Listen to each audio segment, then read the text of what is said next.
Hello, ladies and gentlemen. This is Matthew Makovich and Phil Januszewski, and welcome to episode 36 of the most riveting 180 seconds in the history of the internet that never seems to quite just go 180 seconds. Welcome wholeheartedly Justin Tutt, aka the man in the black chucks. He's a top public speaker who's motivationally pushing goodness out into the world, and he sends an organic message about perseverance through his own life story. Justin, welcome, my friend. It's so great to meet you. Hey, Phil, thanks so much for having me. Matt, thank you so much for having me. I'm excited to be here with you gentlemen. Who is somebody that motivates you and why? One person I would say that really motivates me is my grandmother. She's always been a person with a voice that you could not knock away.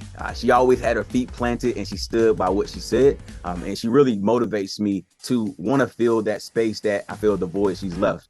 She's not going anything, but she can't do the work she used to do in the past. So I'm finding myself stepping in those shoes. What is one of the most important messages you feel you bring to kids when you speak to them? It doesn't matter where you start. It doesn't matter how much money you have, what you've been through in your past. It doesn't even matter, the color of your skin or your friends. What matters most is where you're headed. I believe that no matter what you've been through, you have the opportunity, the gift to go wherever you want to go in life. I believe that everybody has the ability to step on purpose and step to that place that they believe that's meant for them to be. Justin, I love your message. That is amazing. As a kid, Justin, was there something you always wanted to be when you grow up? I rode my bicycle everywhere across town. Once I had a bicycle, I felt that I had this sense of freedom, right? And I wanted to be somebody that would be able to travel the world.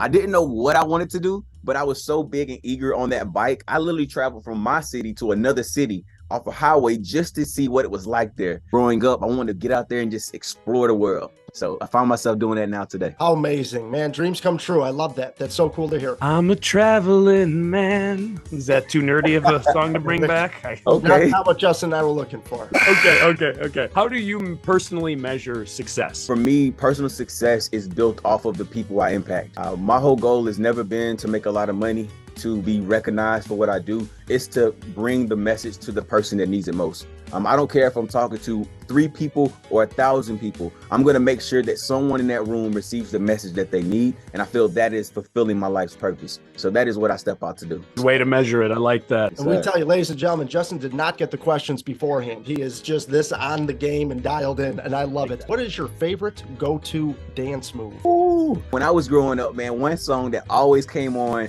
was the Tootsie Roll. When you're like doing your legs like this. Now, I ain't saying I was good at it, but it was my go-to move. And now I have a daughter and we'd be dancing and stuff. And I hit that Tootsie Roll. My wife would be like, baby, what you doing with that? I said, man, I'm just getting it ready, showing what we used to do. Now dip, baby. That's what am I? Yeah, there we go. You know it. What is like your free speech ritual? The one thing that I always do is I put God first. I drop to my knees and I ask God to take over my mouth, take over my ears, to take over my thoughts, and you be in control.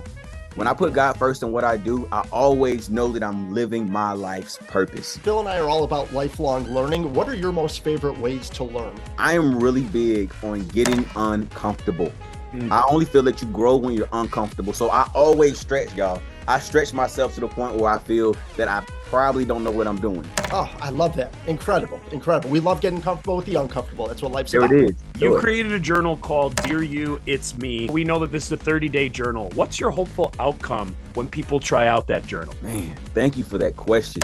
This Dear You, It's Me journal is something that I built basically when I was in college. I started writing in a journal when I was in college every day because I wanted to get to know myself more because I knew there were things I was missing. This journal I built up was built for elementary, middle, and high school students to really identify with their social and emotional learning skills. It's really about getting to know yourself more. So you're spending 30 days with yourself.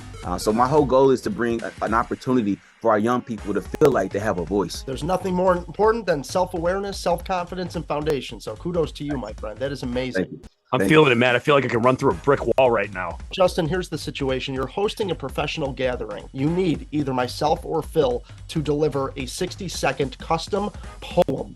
Who do you choose and why? Matt, you're such a cool guy, but I have to go with Phil, man. The reason being because Phil is going to bring that energy, and I am so big on energy. Okay, are we Tootsie rolling? Yes. See, that's what I'm talking. Join me with this.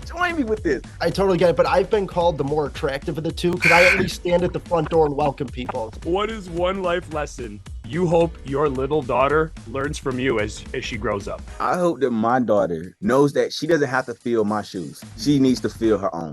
I want her to be an individual like no other. I want her to have the pride and self-esteem to know that she can be who it is she found herself to be inside. I don't want her to be ashamed of what she likes to do, what she's interested in. I want her to walk around with a sense of knowing that she is somebody and she has a purpose here. She is beyond blessed to have you. We are lucky to have you today, and we're going to close it off with one final question. What is your recipe for being unstoppable? My recipe is to never allow anything or anyone to deter me from what I know my future can be. There's so many times I walked through life, I was neglected or I pushed to the side, and I never allow anyone to take away my heart, my love for what I do, and the passion to help others. No matter where I'm at, I'm going to always be the person I am, and I'm never going to let anybody take that away from me. So anyone out there listening, I want you to know that you're special, you're powerful, and there's more to your life than you ever could imagine as long as you step out there on purpose. Justin Tutt, let me tell you, on behalf of Matthew Makovich and Phil Januszewski, thank you for making episode 36 more than memorable, and we hope you have a great day. Mr. Tutt, thank you for everything. Man, thank you so much. Everybody have a great rest of your day. Blessings and blessings. You have a great rest of one.